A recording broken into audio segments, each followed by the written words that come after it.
जय माता दी। ओम नमः चंडिकाय नमः।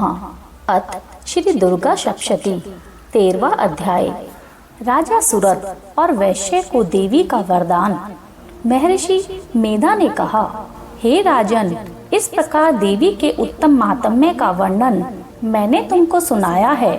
जगत को धारण करने वाली इस देवी का ऐसा ही प्रभाव है।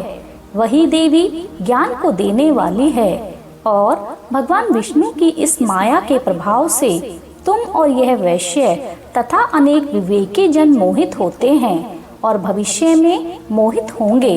हे राजन, तुम इसी परमेश्वरी की शरण में जाओ। यही भगवती आराधना करने पर मनुष्य को भोग, स्वर्ग तथा मोक्ष प्रदान करती है। मार्कंडेय जी ने कहा, महर्षि मेधा की यह बात सुनकर राजा सुरत ने उन उग्र व्रत वाले ऋषि को प्रणाम किया और राज्य के छिन जाने के कारण उनके मन में अत्यंत ग्लानि हुई। वह राजा और वैश्य तपस्या के लिए वन में चले गए और नदी के तट पर आसन लगाकर भगवती के दर्शनों के लिए तपस्या करने लगे। दोनों ने नदी के तट पर देवी की मूर्ति बनाई और पुष्प, धूप, दीप और हवन द्वारा उनका पूजन करने लगे। पहले उन्होंने आहार को कम कर दिया, फिर बिल्कुल निराहार रहकर भगवती में मन लगाकर एकाग्रता पूर्वक उनकी आराधना करने लगे। वह दोनों अपने शरीर के रक्त से देवी को बलि देते हुए 3 वर्ष तक लगातार भगवती की आराधना करते रहे। 3 वर्ष के पश्चात जगत का पालन करने वाली चंडिका ने उनको प्रत्यक्ष दर्शन देकर कहा। देवी बोली, हे राजन तथा अपने कुल को प्रसन्न करने वाले वैश्य, तुम जिस वर की इच्छा रखते हो वह मुझसे मांगो।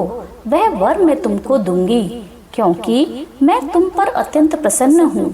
मार्कंडेय जी कहते हैं, यह सुन राजा ने अगले जन्म में नष्ट ना होने वाला अखंड राज्य और इस जन्म में बलपूर्वक अपने शत्रुओं को नष्ट करने के पश्चात अपना पुनः राज्य प्राप्त करने के लिए भगवती से वरदान मांगा।